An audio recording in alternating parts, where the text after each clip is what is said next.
The Aggies are back on KVNU. Hear every game along with the best coverage before and afterwards on News Talk KVNU, the home again for the Aggies.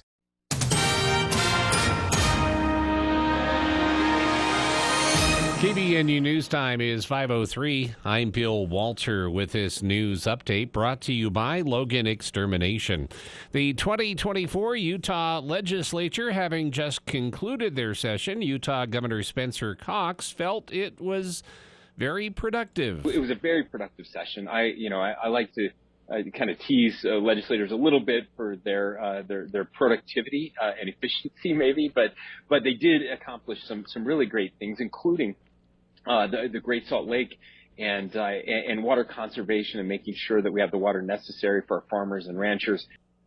The governor was back on his semi-regular Utah Broadcasters Association Direct Link statewide radio broadcast that originated with News Talk KVNU on Tuesday evening. Cox said he was very pleased with the legislation for a project that is close to his heart, making affordable housing available to Utahns, especially young families.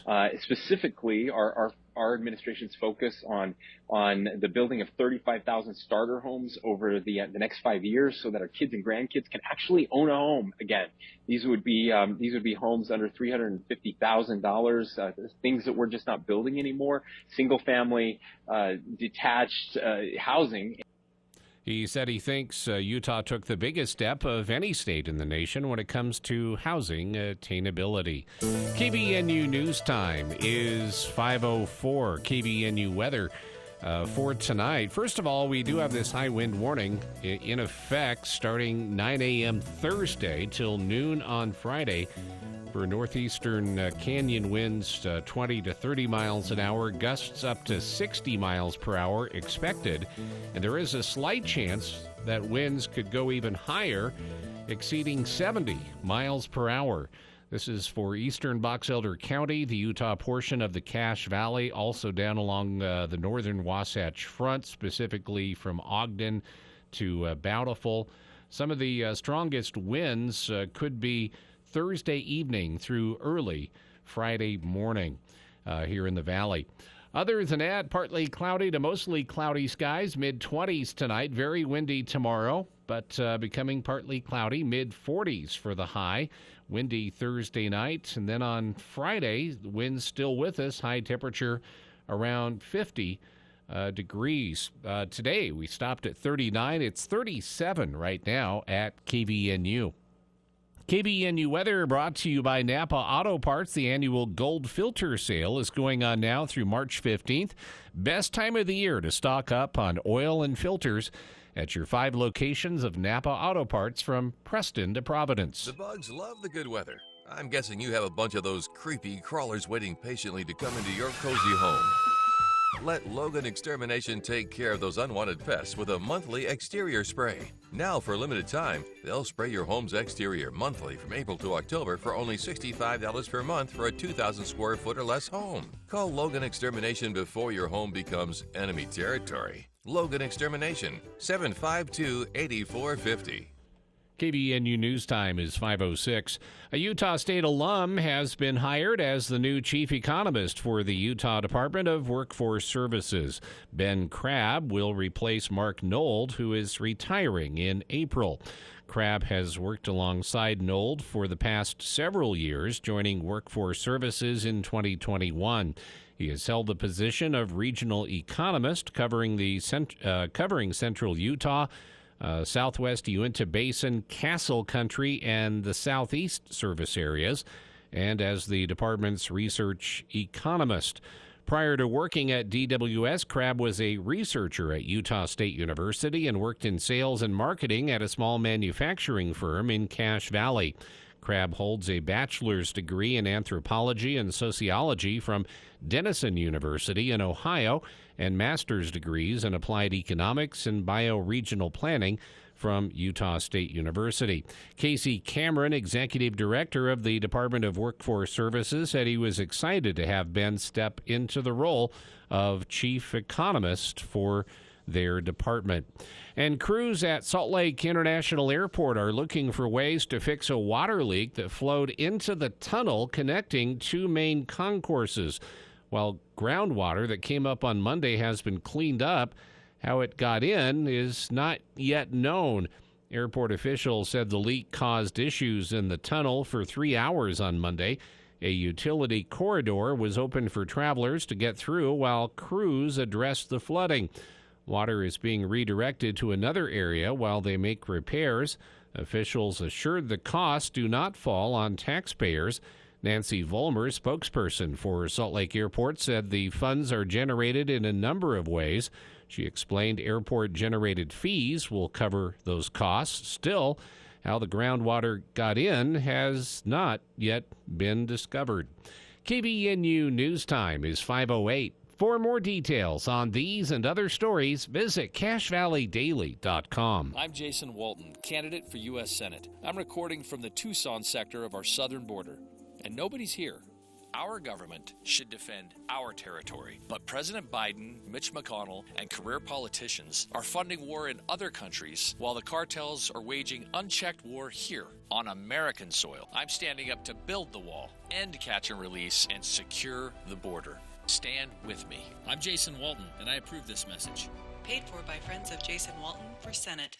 Snow, rain, or sunshine, the Utah weather is unpredictable. This is Mark, an injury attorney with the Advocates. No matter what the weather is in Utah, we all need to be aware while driving or even walking into your favorite store. If you've been injured in a car, trucking, or slip and fall accident and haven't spoken to an injury attorney yet, call the Advocates today. There is no cost to you to find out if you have a case. Chat online at UtahAdvocates.com or call 801-355-5550. You deserve an advocate.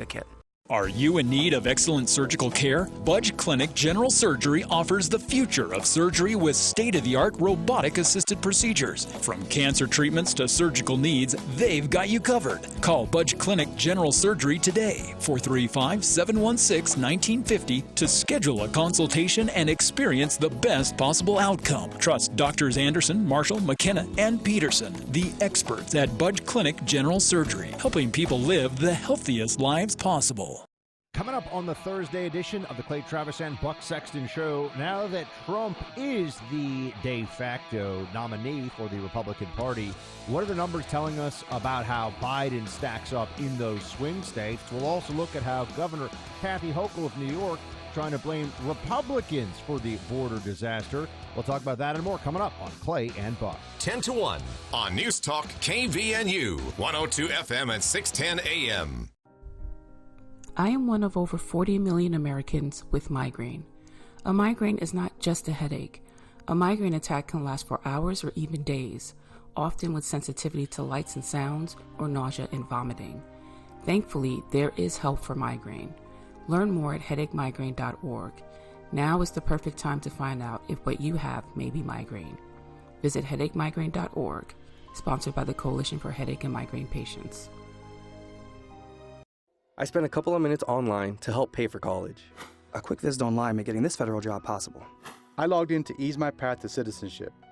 If you're a man age 18 to 25, go to sss.gov to register with the Selective Service System. It's your civic duty, and it helps secure access to lifelong benefits. I registered because, hey, it's what you do. Go to sss.gov and register today. It's the law.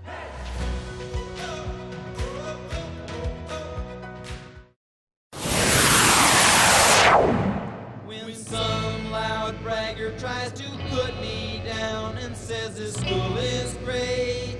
I tell him right away, now what's the matter, buddy? Ain't you heard of my school? It's #1 in the state. Hey, hey, take it away. Get so be true to your school.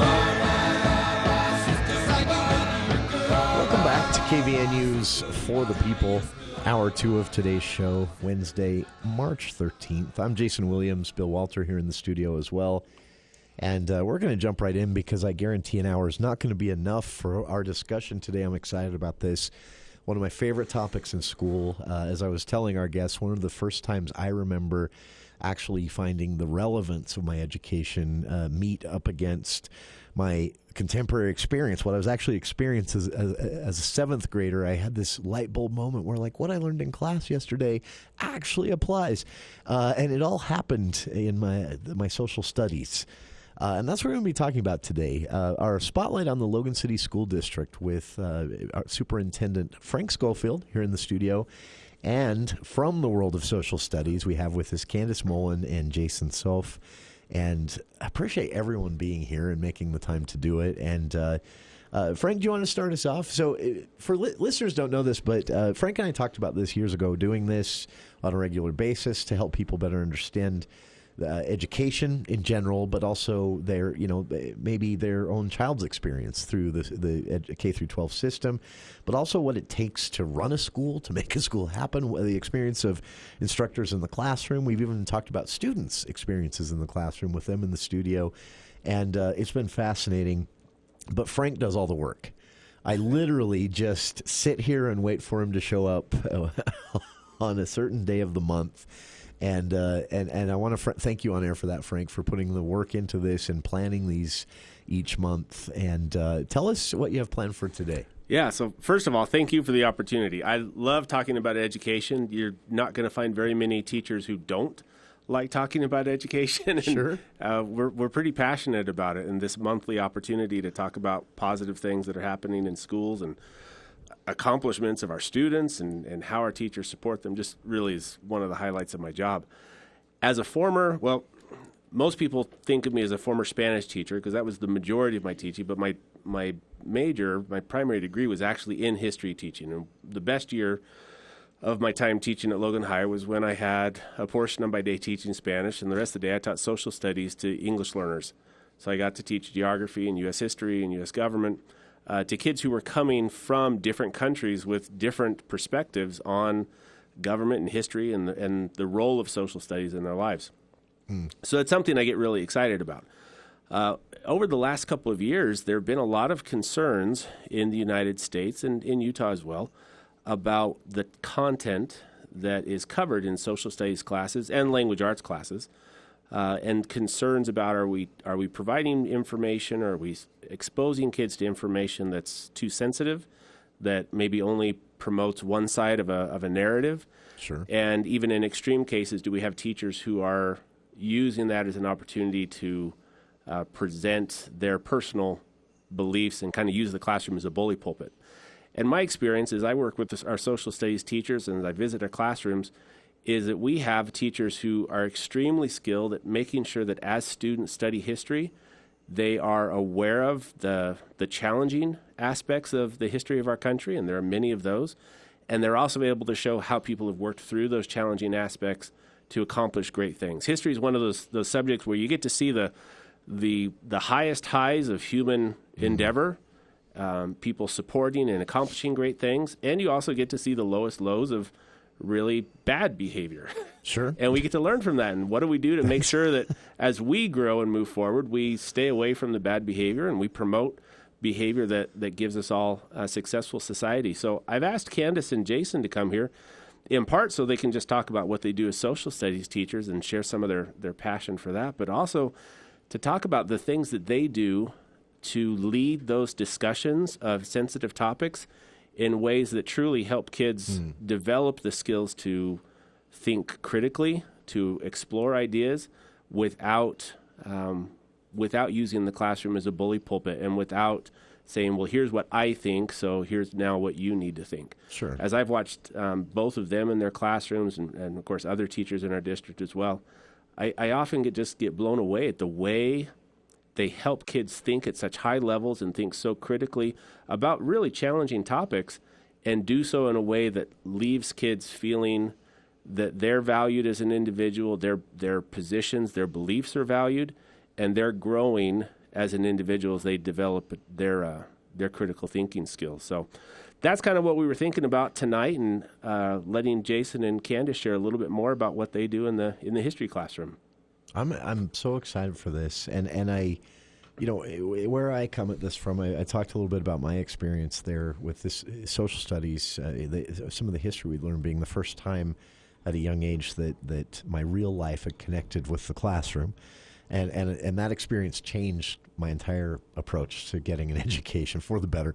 But also, what we talk about normally on this show, outside of the spotlight segments, current events, politics, the news, it's been very disappointing for me. And this isn't at all new to education, of course. This has happened before, but it's become a political football of sorts. And that to me is disappointing because I have these experiences in the public school system. I remember what it was like and how important it was. And let's be blunt. When it comes to history and social studies, you cannot teach it without getting into some topics that are sometimes difficult, sometimes unpleasant, sometimes bits of history. When we're talking about technology, last month when we did this, the story of using the fake book service to teach kids about Henry VIII.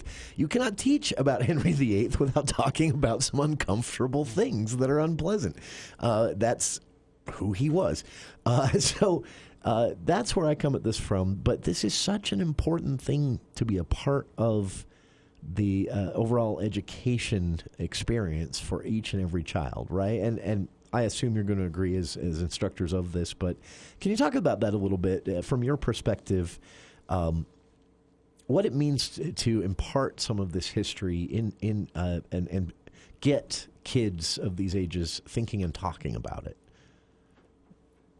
I know it's an unfair question, but to me, that's the fascinating part of social studies.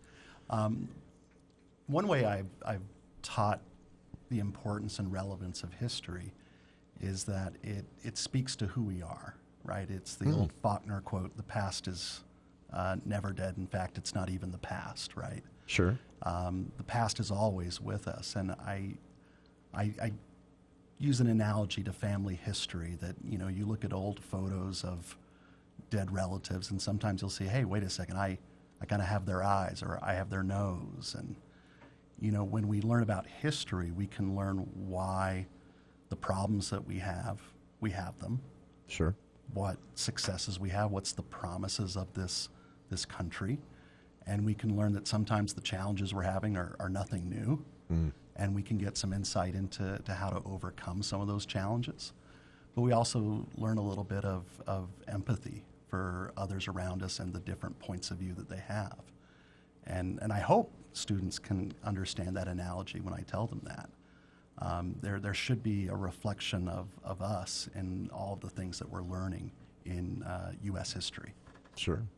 This is it's such a memorable thing for me from school, just in general, these experiences. And I remember every teacher. I remember their name. For me, that was because, again, this made education relevant. No offense to algebra teachers out there, but no one understands why algebra is relevant until their sophomore year of college in a physics class. Now you're going to make me bring math teachers next time. Until then, it's hard to see how algebra helps you. But then you get in that physics class and you're like, oh, I see. But social studies history, it is so foundational. Is that? Would you agree, Candace? Is that 100%? I love what Jason said about the empathy that you can feel of people of the past and the connection. And we talked previously about the connection that you felt for your own life. And when what we try really hard to do is don't put your values maybe or your understanding, your knowledge that you have right now on the people in the past when we study them. Think about what their world was, what they knew, how they were living. And really what's beautiful about history is it's just the study of human beings. And Sure. as we try not to put our, own knowledge and we just kind of focus on, what their challenges were at that time, what events were happening. And as we dive deeper, we can kind of understand why they maybe were choosing the things that they were choosing, or why events were happening in the way that they were happening, because it really just is the study of human beings and of human choices and humans. We've changed, we've improved, definitely, but we are very similar to the humans of the past as well. That is, and I would imagine, history being full of some unpleasant occurrences, to say the least. And Frank touched on this a little bit, but I would assume that as instructors, you have to teach this, and of course, to be good at it, you have to consider so many things. I would guess, the age of your students, but maybe even each individual student as well. You might be able to talk about a certain thing one way with one student, with another, maybe it's going to have to be phrased differently or worded differently.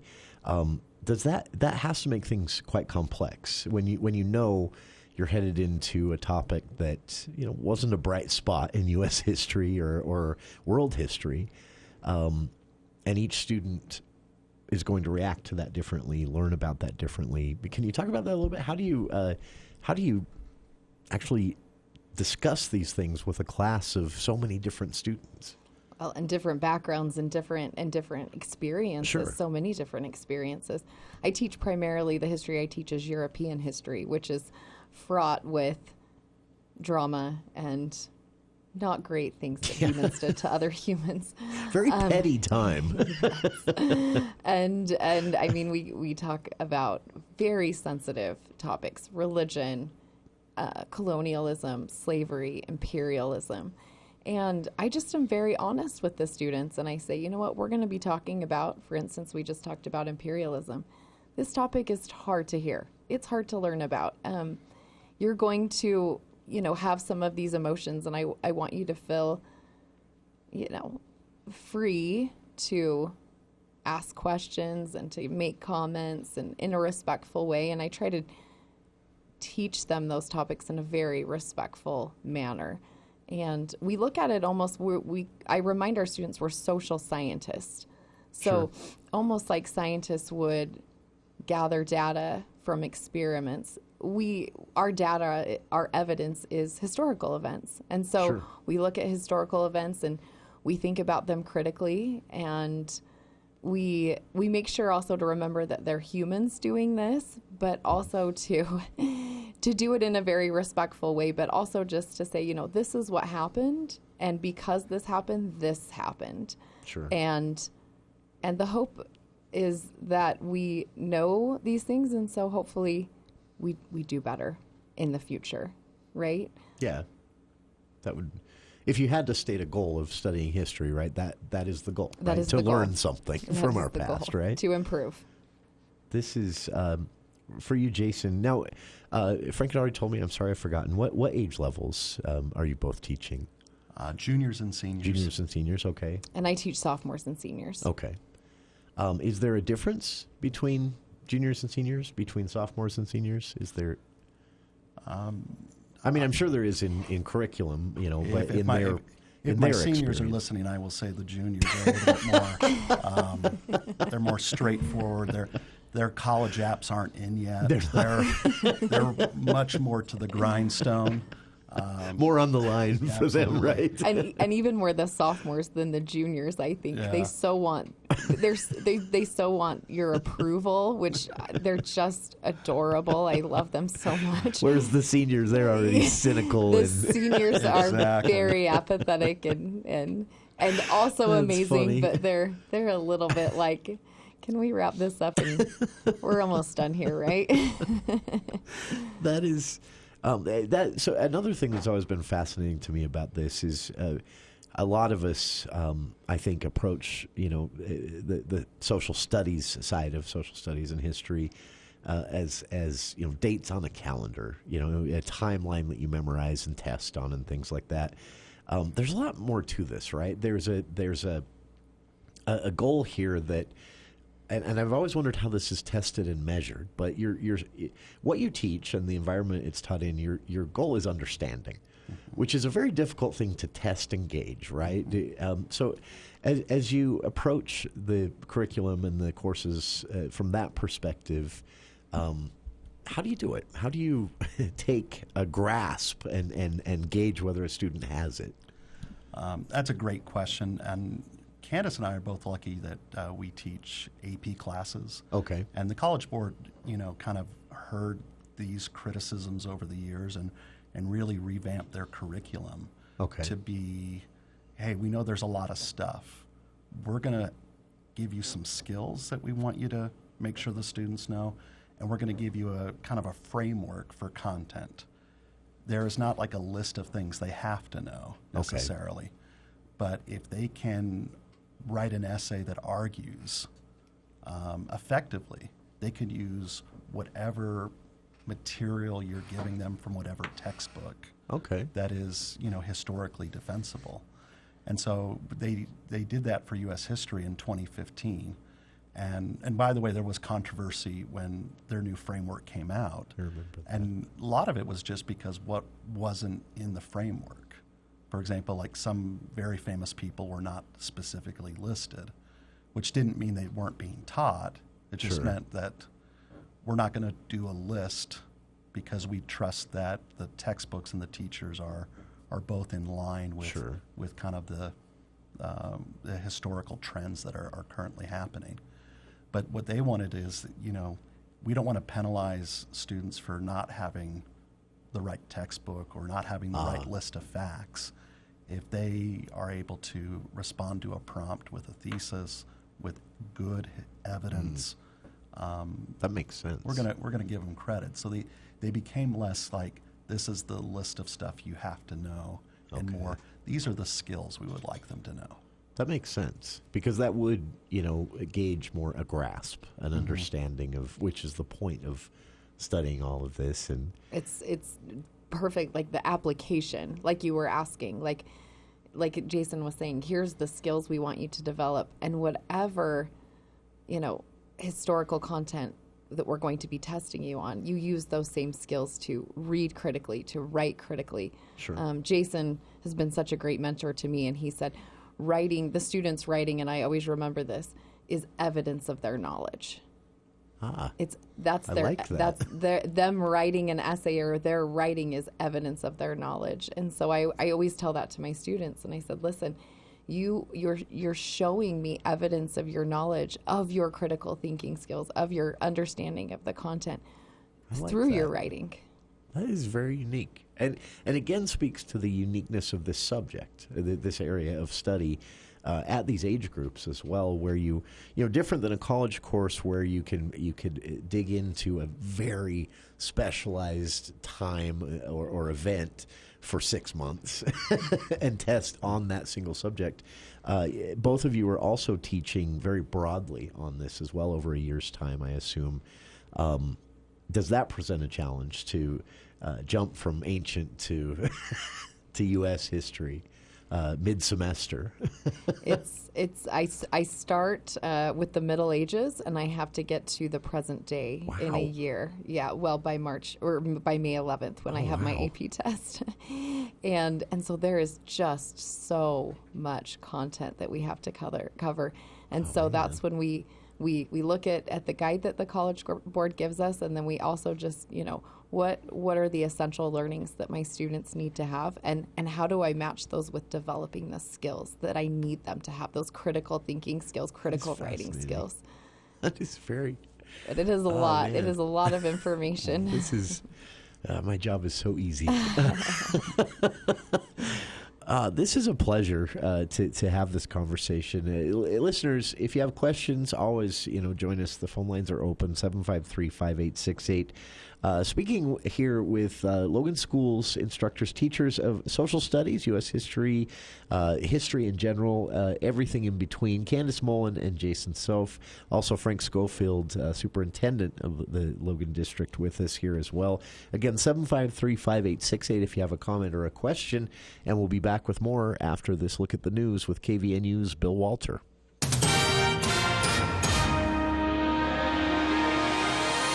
Thank you, Jason. KVNU News Time is 5:31.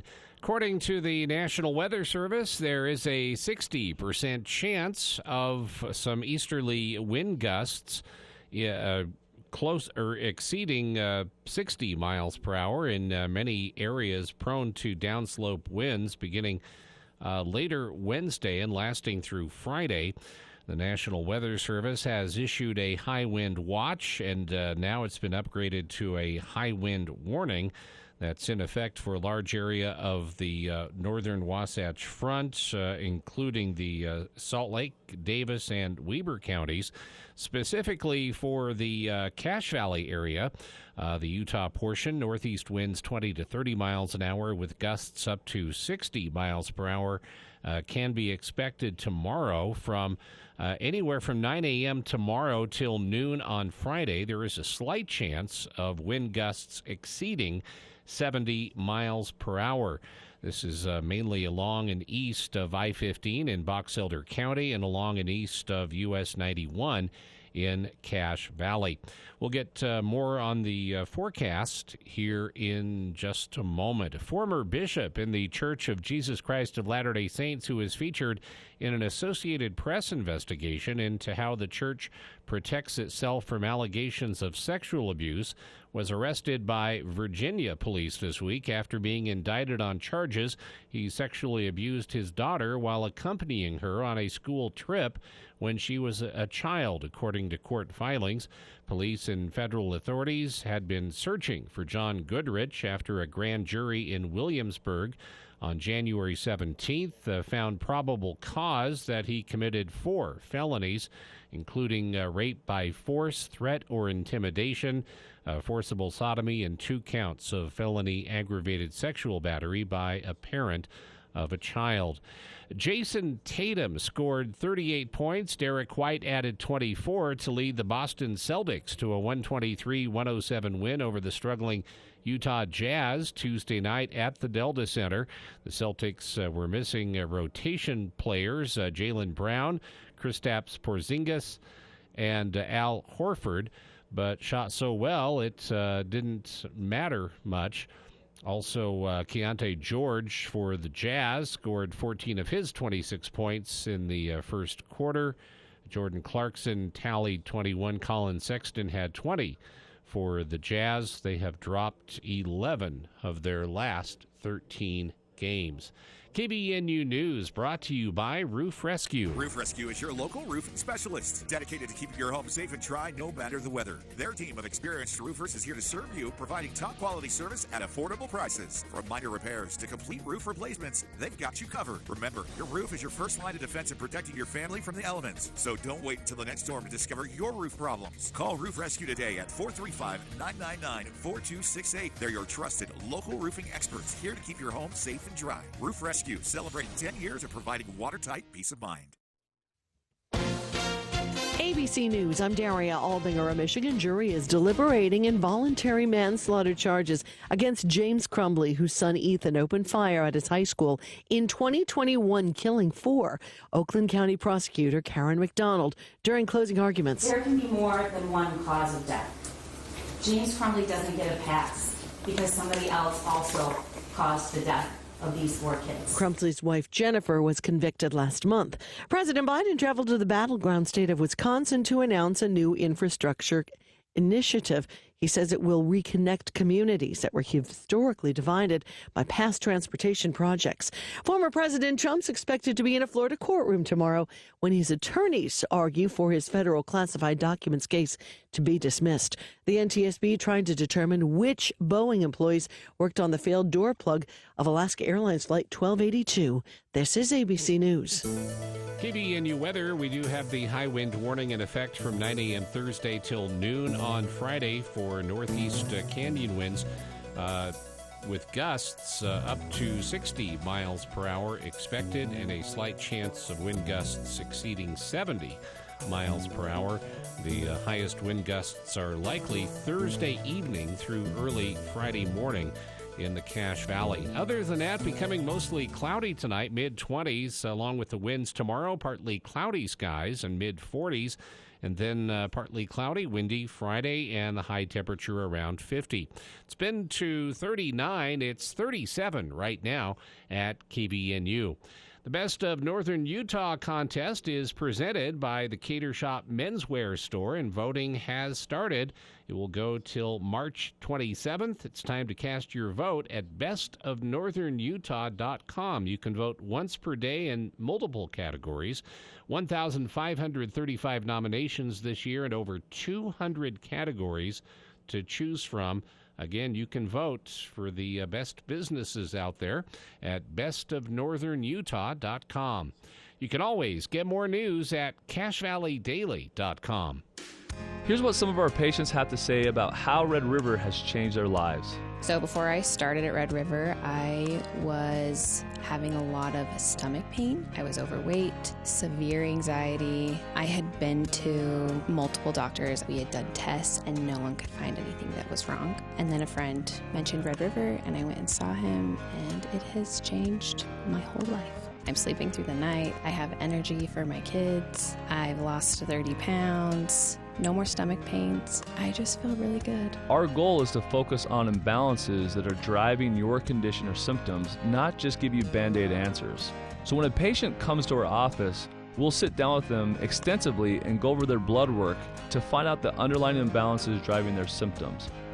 Call Red River Health and Wellness at 855-55-RIVER. With offices in Logan, South Jordan, Springville, and St. George. Call Red River today. You may not be ready for spring cleanup, but your trees are. Hi, this is Chelsea with Whole Tree Care. Call now because we are starting to get real busy. Let our guys come trim your trees and shrubs, and I can assure you, when the weather warms up and your trees leaf out, you'll love the way they look. Also, if any of your trees suffered winter damage from heavy snow or wind, let us come clean it up. Call 760-6587. Call now while visibility is perfect. Whole Tree Care, Hull Tree Care, 760-6587. It's time to tax like a champ with help from your local pros at H&R Block. Block guarantees 100% accuracy and your max refund or your money back. Plus, you'll always know the price of your tax prep before you begin. Walk in or make your appointment with H&R Block in Logan by calling 752-1651. That's 752-1651. Or download the H&R Block app and see for yourself why it's better with Block. While tax situations are different, not everyone gets a refund. Limitations apply. See hrblock.com/guarantee.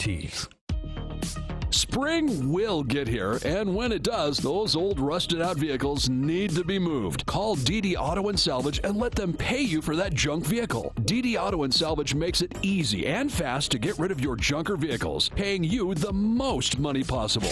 Pickup is available. DD Auto and Salvage in Logan wants to pay you today. Call 787-1204. That's 787-1204 today. See store for details. Hello, Cache Valley. This is Tom Hale at Blue Sky Restoration, formerly ARS. Remember, got a mess? Call ARS. We want to let you know that here at Blue Sky, we still have the same great staff, we provide the same excellent service, and are ready to help you in your time of need with water mitigation, mold remediation, or a fire. From Blue Sky Restoration, thank you for trusting our staff and myself for over 35 years with your disaster needs, and we will continue to be here for you.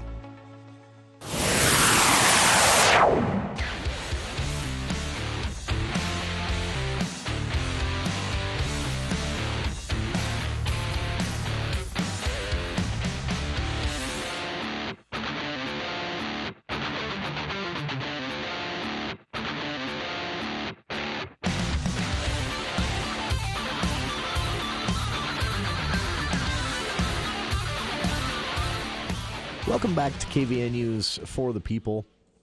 Fun conversation happening here in the studio today. Thanks again to Superintendent of Logan Schools, Frank Schofield, for putting these together. Frank, once a month, joins us here in the studio and brings friends from the district. We've covered a lot of ground. We've talked about everything from the way technology is used in classrooms, most recently, to way back, spotlighting some of the students who had really helped to put Logan Schools on the map with awards they'd earned as individuals and everything in between. And today we're talking about, again, something that happens directly in the classroom, the teaching of history and social studies in an era in which, this topic has often recently become a political football for people with higher office aspirations, which is usually how things become a political football. It's also, even without that type of thing, it's a difficult subject to teach. It's a subject that relies on an actual understanding and a grasp to really be excelling at this. It's difficult, as we discussed. It's got to be difficult to test, unlike other things, other subjects that might be as difficult to teach but easy to test. And joining us here in the studio, taking an hour out of, as I've described, an already busy life. We have with us social studies teachers Candace Mullen and Jason Soffe here in the studio. You're welcome to join us, 753-5868, if you have a comment or a question. And this is a great question from a listener that to jump right back in with here. A listener wants to know if either of you or both of you have a favorite and a least favorite subject to teach. That's a great question, because there have to be, as on the least favorite lines, there have to be certain eras of history that are just really difficult to convey or an understanding of, or maybe just extremely unpleasant. So do you both have a favorite and a least favorite subject that you've had to teach on? I'll say this. Every year, I dread certain parts of American history just because they go on and on and on. But it's not because I don't like the topic, but it's sometimes hard for students to relate to certain topics. I see. And so, like the colonial... So it's difficult to teach then. The colonial period is I think, really difficult for students. I can see that. And so I often, worry, because that's usually the first thing we talk about. And I said, if I don't get them here, maybe they won't get me at all this year. Sure. Like, I need to hook them. And so I always dread that, because, Puritans and, Jamestown and just kind of this Atlantic world, because it's such a slow-moving period of history. Yeah. So you have all these years, but not a lot that seems to happen from our modern perspective. Wow, that would be a challenge. So and the documents are really hard. Yeah. The language is hard. Is just much different. I remember struggling with that as a student. I'll give them the original spelling of John Smith's diaries, and they're like, I can't make heads or tails of this. Why did they do this? So that would be one that I struggle with. Interesting. For you, Candace, is there one that is just very difficult to tackle in the classroom? I think what Jason said, it's not because I don't like the content. I like the content, but it's maybe the kids don't love it. When we talk about the unit is called Modern European Thought, and we start to talk about like Nietzsche and Freud and realism and modernism, and then we look at different types of art like Cubism and they don't really love that. But another part of the things that I love to teach is because it's so exciting is when we talk about like the Protestant Reformation and the wars of religion, and we talk about absolute monarchs like Louis XIV building Versailles and having complete control over the people of France. And I don't know, that's just so exciting to me. I love it. And I think Jason can attest to this, like when you're interested and passionate, as we are about our subjects, that can help get the kids excited about it. You can make it interesting. Modern European Thought's a little bit hard, I guess, to make interesting for the kids. They just don't love it, but it is a similar to, as you said, colonialism. It is a slower thing to, not as exciting. And the kids are like, can we fast forward when something happens? Yeah, we know World War I is coming. Can we just get there? Just get to that part, right? Exactly. That is, and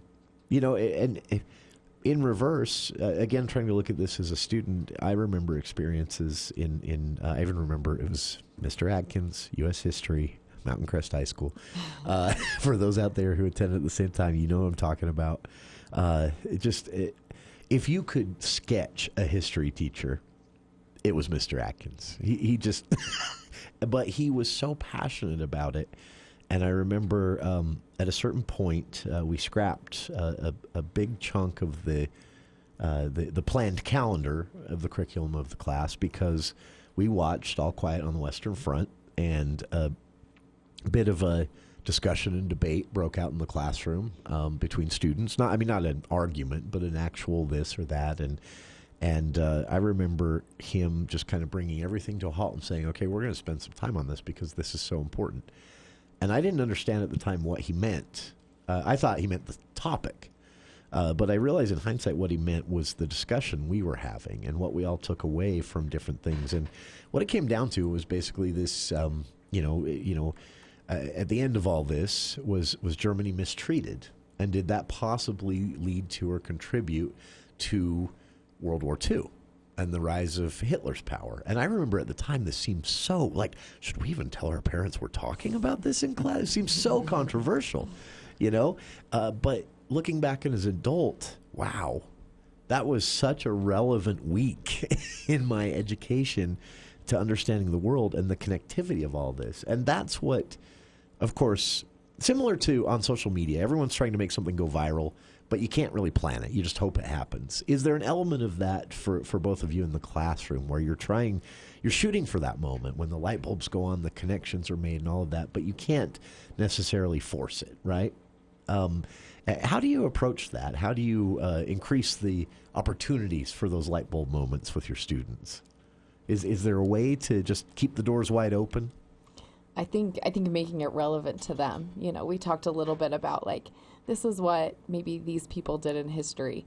Now I'm guessing, with you and your friends or you and your family, have you seen kind of a micro incident where this has happened and kind of making it a little bit more relevant and that connection to people in the Renaissance who seem so old and so long ago, and how could we find anything in common with? They dressed funny. Yeah, they talked. I mean, you're talking about colonial writing, like Italian Renaissance, 1415 writing. It's hard to connect with those people, right? And so, if you can say, I know that seems like so foreign maybe to us, but let's look at your own friend group or your family, have you seen this happen? And when they can make those connections, and I try to do that fairly regularly, that's when it kind of, we do have those light bulb moments oh, yeah, I can see that actually. Again, that develops empathy and understanding of humans, of human beings. Sure. That is, for you, Jason, do you have, mechanisms that you've learned work to open the doors? One of the things that I hope I do, and sometimes I worry I don't, is I hope that students understand that all questions can be, reasonably asked. Sure. Right? And if I leave the door open, if there's an area of history that they have a question about, some of my favorite lessons have been started through these sort of student questions. And I think it's because they feel like I'm not going to say that's not important, or I'm not going to say, well, this is what I think and this is the most important thing. They know that I'll try to take their questions seriously. Okay. And if I have a class culture of that, those are when I think those magical moments are allowed to happen.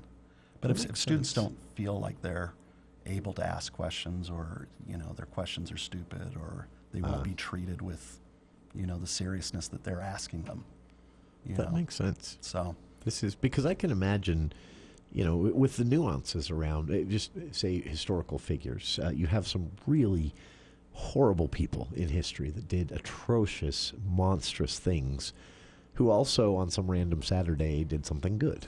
You know what I mean? Because that's humans, do that. Maybe they help somebody in the midst of committing this atrocity. They help some other group or something. And at that age, there are probably going to be questions along those lines, right?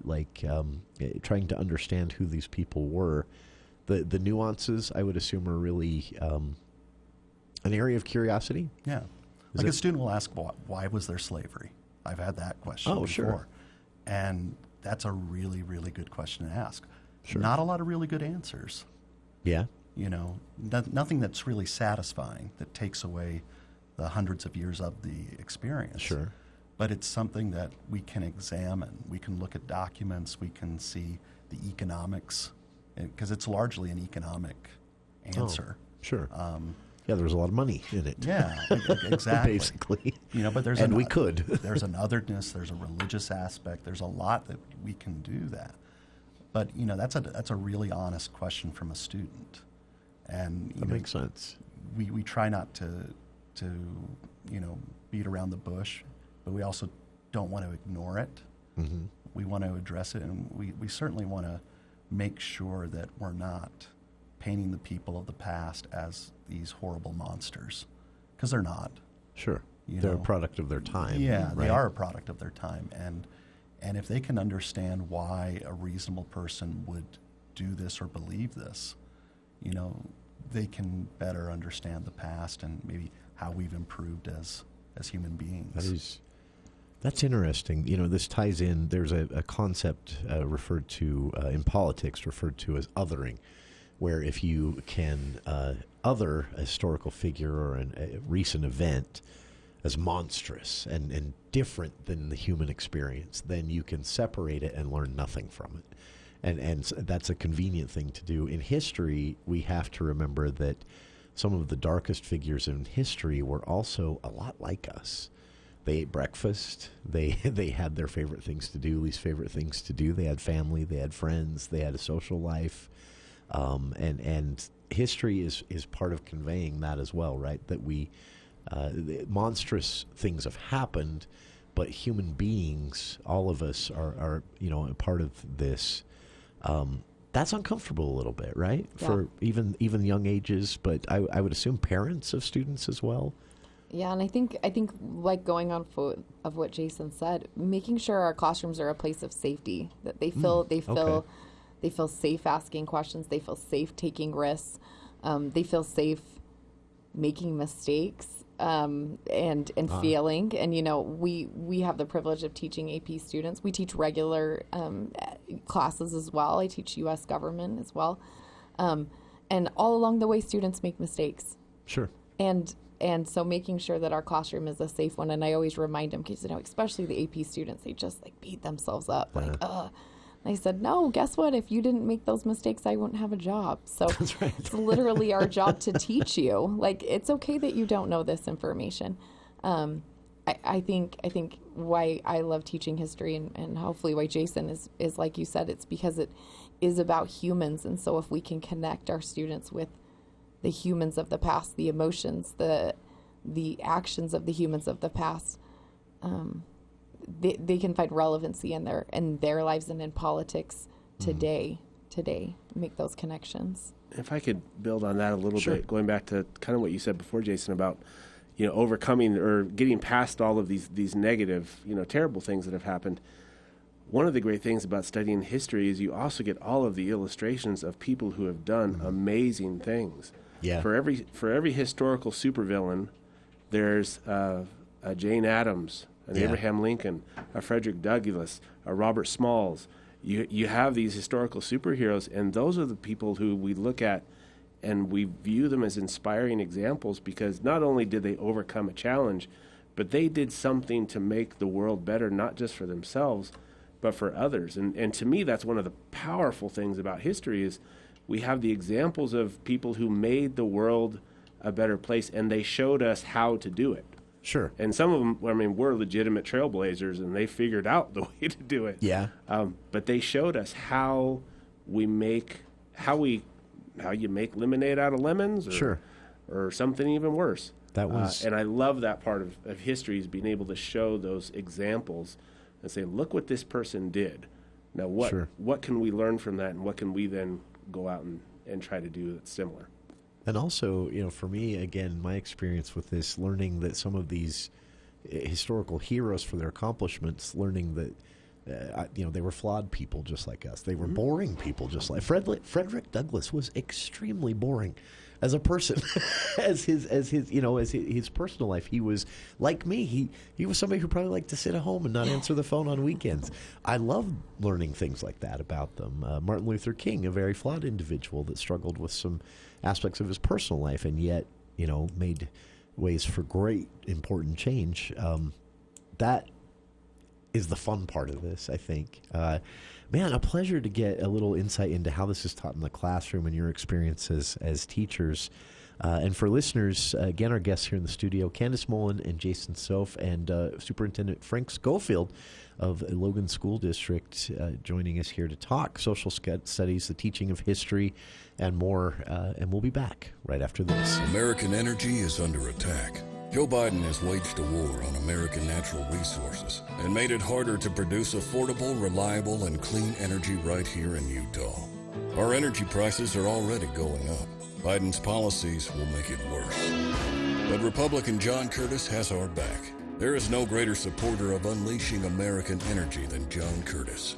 John Curtis knows our abundant natural resources help keep us free and safe, powers our economy, keeps the lights on, and keeps Utah on the move. John Curtis is Utah tough. He's taken the fight to Joe Biden and the Washington politicians who all want to hurt American energy. And now we need a conservative to take the fight to the United States Senate. We need Republican John Curtis, a strong defender of American energy dominance in the fight for us. Paid for by Clear Path Action Fund. Not authorized by any candidate or candidate committee. Wouldn't it be nice to lose a minimum of 2 to 5 inches of fat, just like that? At Bell Medical, with our uniquely patented FDA-cleared procedures, we are able to permanently remove that stubborn, hormonal fat that almost seems impossible to get rid of. And we are able to do it in a way that is so precise, we can guarantee a minimum of 2 to 5 inches of fat loss after 1 visit with us. Schedule your free consultation at our Bountiful Clinic at bellmedical.com and let us make your dreams a reality. Looking for something exciting for Easter? Legacy House of Logan is hosting the Ultimate Easter Egg Hunt Thursday, March 21st at 5 p.m. We're hiding over 1,000 eggs throughout the grounds at Legacy House, with prizes and treats in every egg. Come join us for fun, laughter, and memories at Legacy House of Logan on Thursday, March 21st at 5 p.m. We're proud to be Logan's preferred choice to care for your aging loved one. Legacy House of Logan on 1400 North and online at legacylogan.com.